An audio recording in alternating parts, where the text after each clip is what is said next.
शीतप्रज्ञ समस्त पालाप्रेमी दर्शक महोदय भगवान को ऐश्वर्य महिमा को नहीं गोटे सुंदर कलिका उपस्थापन करिछि दूरा दूरांतर जेतिक मोर दर्शक बसी समस्त दृष्टि पाला मंच को ये आध्यात्मिक चेतनार सुंदर सारस्वत शिक्षा उपरे किछि नजर बसंत बाबू कवि लिखिले बाई मनरे बसी अबना बन यार अर्थ आम कौन बुझा अबना बनिले अमिषा मिशिब अम्मा परे मप्पा हेब तो धन गोटे सुंदर पद आज्ञा भविष्य द्रष्टा अच्युत लेखा हाँ मन आज्ञा आम जाने समस्ते पाँच अमन कुमन सुमन विमन मन हाँ अमन को कहले लिखी ना सुमन को कहले नहीं विमन को कहले ना मनु को क्या कहले मनु कहिबार कारण अछि कह अमन कुमन सुमन ये होची मनर आज्ञा भिन्न भिन्न अवस्था किंतु आज्ञा मन को कहिबार कारण कवि आपण मानकर आज्ञा बही होची कली भागवत ठाकुर अभिराम परमहंस कहले मन हाँ मन को कहिबार कारण सुन कहले बाई मन मनु काई कहले बोला मन डई मत गरी ये ज्ञान दियम कुसय हारी ज्ञान दियम कुसय हारी ज्ञान दियम कुसय हारी मन जलई बलत्कारे उतार ज्ञान कुसरे मन को स्थिर कले सब स्थिर अच्छा बोला मन थय कले सकल थय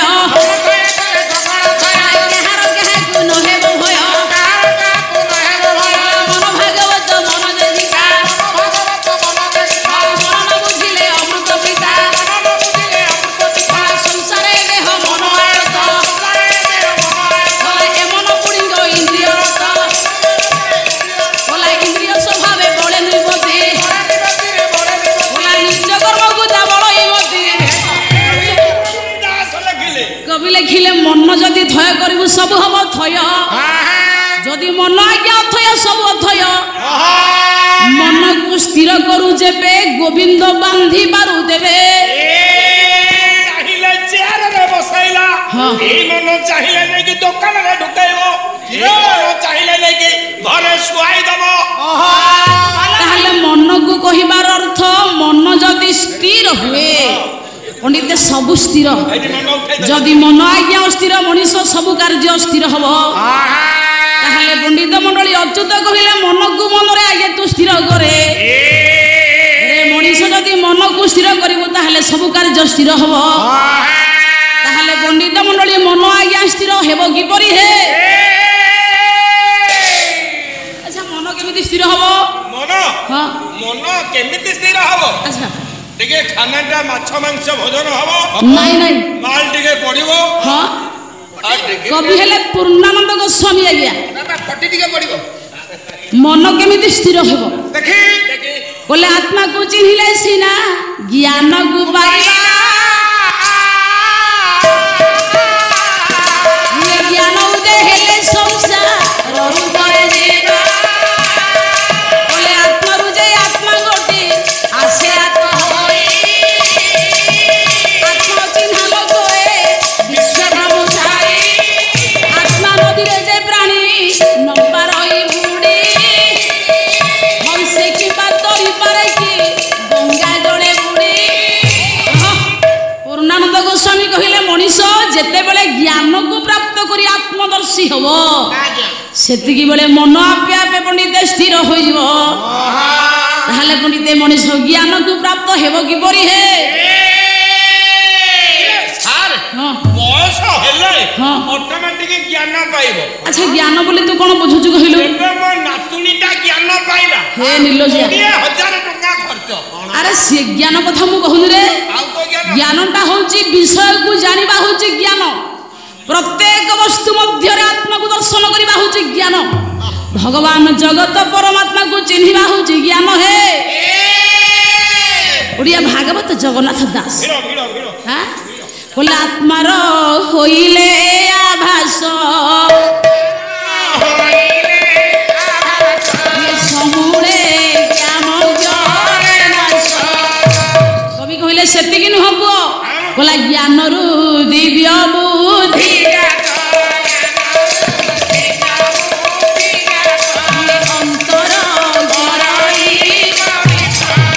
ଜ୍ଞାନ ସମାନରେ ପବିତ୍ର ପଦାର୍ଥ ନାହିଁ ତାହେଲେ ପଣ୍ଡିତ ମଣ୍ଡଳୀ ଜ୍ଞାନ ଏମିତି ଏକ ନେତ୍ର ଦିବ୍ୟ ଚକ୍ଷୁ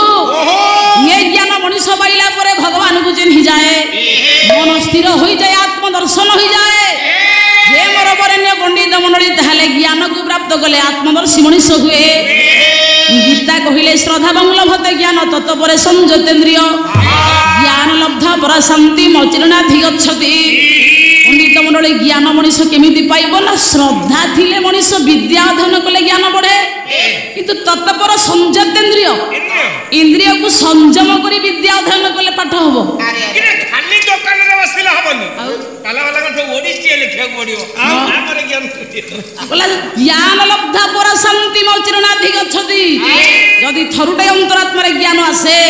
ପଣ୍ଡିତ ଅନନ୍ତ ଶାନ୍ତି ପ୍ରାପ୍ତ କରେ ମଣିଷ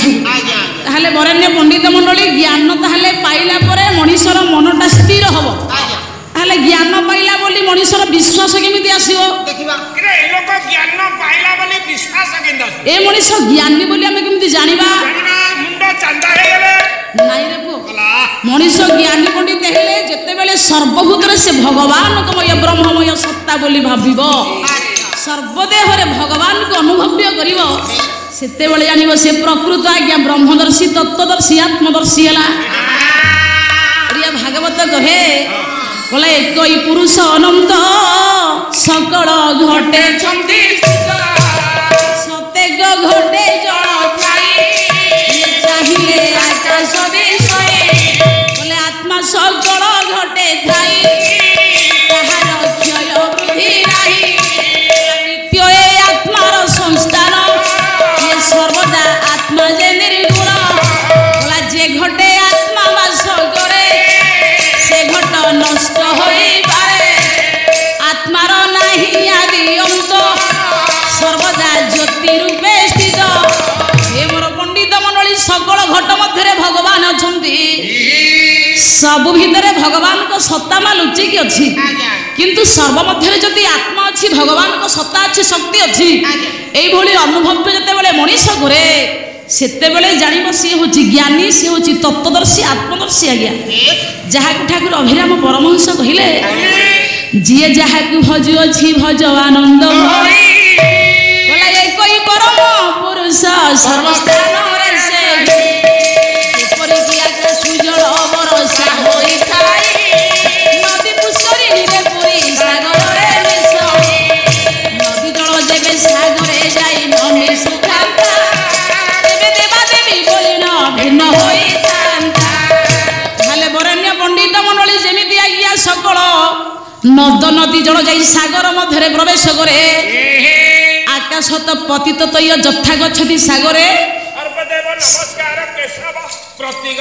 সর্বদেব নমস্কার কেশব প্রতিগচ্ছতি যেমিতি আকাশরু জল আজ্ঞা যাই নদীরে প্রবেশ করে এ নদী জল যেমিতি সাগর মধ্যে প্রবেশ করে সেমিতি আমি যিয়ে যাহাকু পণ্ডিতে মুন্ডিয়া মারুছে যাহার সেবার্চনা করুছে যে দেবতাঙ্কর ওষা উপবাস করুছে ये सबु देवतांकर प्रणाम समस्तंकर भक्ति जनक पाखरे प्रवेश बसी होची केशव प्रतिगच्छति ताहले बरेण्य पंडित मंडली ये समस्त गीतर अर्थ आमे बुझिबा मनरे बसी अबना बन मन को स्थिर कले अबन को बनिमु अबन को बनिब अर्थ अबनार्थ कोन सस्यरब पररजई अबन जो 8 अक्षर पुओ ये जो अबनार्थ आमे कोन बुझिबा जगत गुरु शंकराचार्य कहिले बोले अखंडम खंडम न च दंड दंडम काल बीजवर्ण गुरु न शिष्य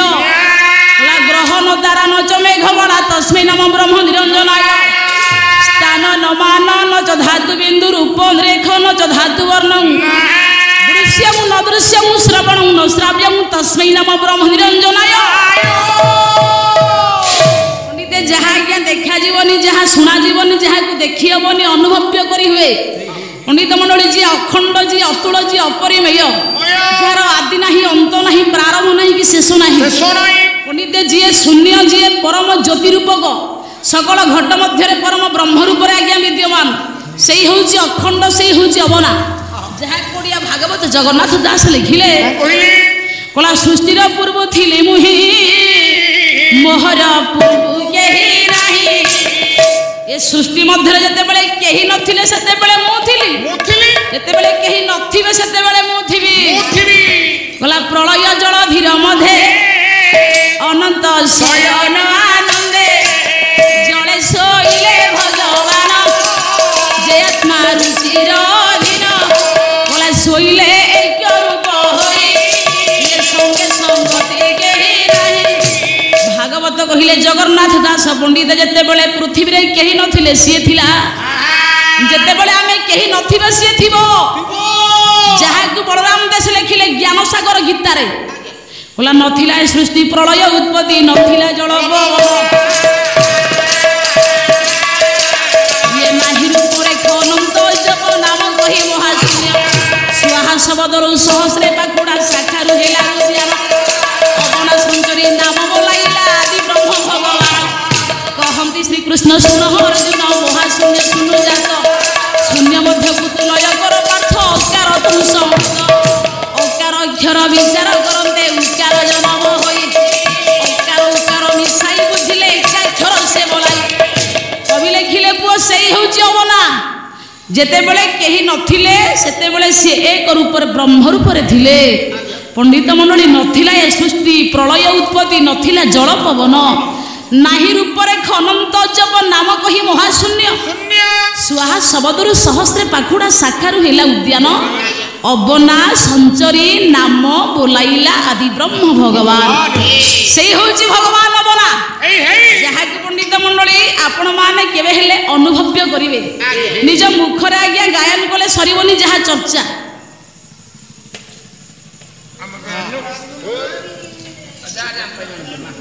ताहले बरण्य पंडित मंडली से होछंती अवर्ण जहाँ को केते व्यर्ण करि परिबानी जहाँ को व्यक्त करि परिबेनी जहाँ को संत तुलसी कहिले बरण्य पंडित मंडली बोला जय जय अविनाशी सब घटवासी व्यापक परमानंदा अविगत गदित चरित मुनित माया रहित मुक्त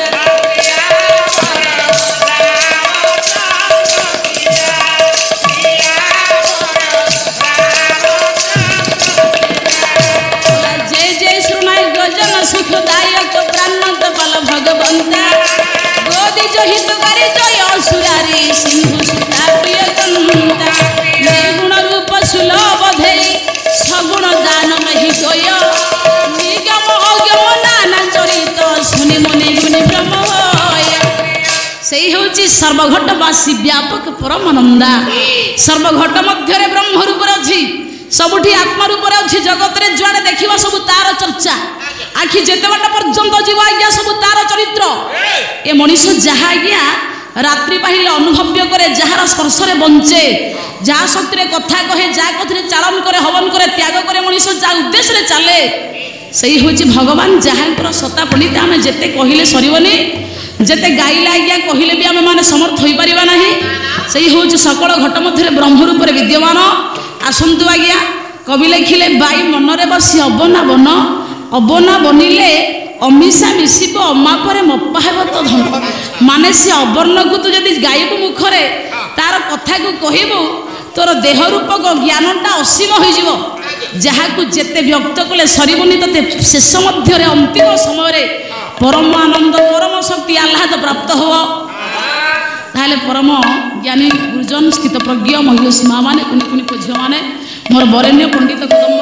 से अवर्णमय से नित्य निर्गुण सनातन अव्यक्त दीनि भूतानि व्यक्त मध्यानि भारत अव्यक्त निधन नैव तत्रका परिदेवना जहाँ गीता कहले अव्यक्त अतुल अखंड अपरिमेय से भगवान परम ब्रह्म नारायण आजिर ज्ञानी गुरुजन पंडित मानकर महिषी माँ मानकर कुनि कुनि पुओ झीलकर जजमान महाशयकर पाला उद्योक्ता बालकर समस्त पंडित मानकर ए आड़सी पड़ोशींकर समस्तंकर कल्याण करी ए ग्रामर मंगल विधान करी चोर भई अग्नि भई आप पाप ताप को ध्वंस करी समस्तंकर मन मध्य ସତ୍ୟ ଶାନ୍ତି ଦୟା କ୍ଷମା ଧର୍ମ ଅର୍ଥ କାମ ମୋକ୍ଷ ଇତ୍ୟାଦି ଚତୁର୍ବର୍ଗର ଫଳ ପ୍ରଦାନ କରି ସମସ୍ତଙ୍କର ମଙ୍ଗଳ କାମନା